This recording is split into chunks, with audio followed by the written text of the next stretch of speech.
நம்ம India Adelaide இரண்டாவது day and night pink ball test match ஆட்டத்தில் கிட்டத்தட்ட 10 விக்கெட் அப்படிங்கிற ரொம்ப மோசமான படுதோல்வியை அதுவும் 2.5 நாட்கள் கூட தாக்குப்பிடிக்க முடியாமல் படுதோல்வி அடைஞ்சிருக்காங்க.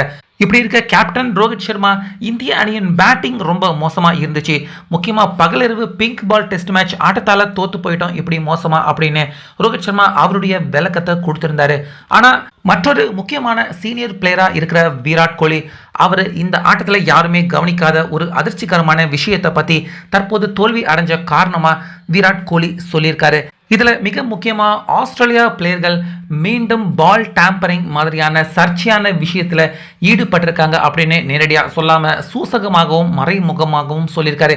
அதே போல் களத்தில் நின்றுகிட்டு இருந்த அம்பையர்கள் அவங்களையும் விராட் கோலி கோபமாக இந்த ஆட்டத்தில் தோல்வி அடைஞ்சதற்கான காரணமாக அம்பையர்கள் அவங்கள பற்றியும் விராட் கோலி பேசியிருக்காரு. இதில் ஃபர்ஸ்ட் அம்பையர்களை பற்றி சர்ச்சையான முறையில் விராட் கோலி புகார் சொல்லியிருக்கிறது என்ன அப்படின்னா, ஃபர்ஸ்ட் இன்னிங்ஸில் KL ராகுல் அவுட்டே கிடையாது, ஆனால் அதை அவுட்டுன்னு கொடுத்து வெளியே போகாமல் நின்றுட்டு இருந்த KL ராகுல் அவரை வலுக்கட்டாயமாக அவுட் அப்படின்னு சொல்லி வெளியே அனுப்பி வச்சாங்க.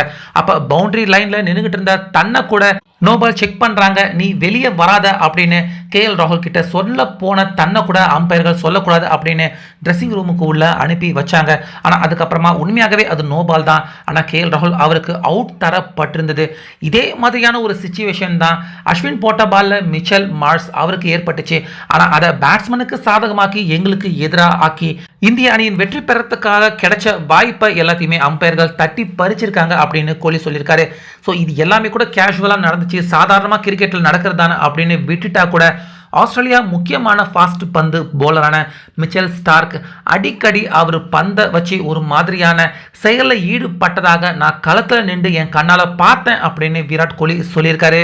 அதாவது விக்கெட் விழுற அந்த கேப் இடைவேளை அப்போ பந்து ஆக்சுவலாக அம்பையர்கள் கிட்ட தான் இருக்கணும், ஆனால் அம்பையர்கள் கிட்ட இல்லை, ஆஸ்திரேலியா பிளேயர்கள் அவங்க கிட்ட தான் இருந்துச்சு. அதே போல் கூட நின்றுக்கிட்டு பாலை அவங்க ஏதோ மாதிரியான ஒரு விஷயத்தை அவங்க பந்து மேலே செய்த மாதிரியான ஒரு விஷயத்தை தான் பார்த்ததாகவும் பார்த்தீங்கன்னா விராட் கோலி அவர் சொல்லியிருக்காரு. அந்த இடத்துல உண்மையாகவே அவங்க பாலை ஷைனிங் தான் ஆக்குனாங்களா இல்லை வேற ஏதாச்சும் செஞ்சாங்களா அப்படின்னு தெரியல, ஆனால் அந்த இடத்துல ஏதோ ஒரு வித்தியாசமான சம்பவத்தை தான் உணர முடிஞ்சுது அப்படின்னு விராட் கோலி ஆஸ்திரேலியா பிளேயர்கள் முக்கியமாக மிச்சல் ஸ்டார்க் அவங்க செஞ்சதாக விராட் கோலி சொல்லியிருக்காரு. அதே போல அம்பையர்கள் சர்ச்சையாக ஈடுபட்டதும் விக்கெட் விழுந்த அந்த கேப் தருணத்தில் அம்பையர்கள் கிட்ட தான் பால் இருக்கணும், ஆனால் அவங்க ஏன் பாலை வாங்கி வச்சுக்கல, இது எல்லாமே எங்களுக்கு எதிராக நடந்த கூட்டு சரியாக இருக்குமோ அப்படின்னு விராட் கோலி தோல்வி அடைஞ்சதற்கான காரணம் இது எல்லாமே தான் அப்படின்னு நேரடியான குற்றச்சாட்டு அம்பையர் அதே போல மிச்சல் ஸ்டார்க் இவங்க எல்லார் மேலேயுமே தற்போது விராட் கோலி அவர் பதிவு பண்ணியிருக்காரு. ஸோ கோலி அவர் சொல்லியிருக்க இந்த ரீசனை பற்றி உங்கள் கருத்தை சொல்லுங்கள்.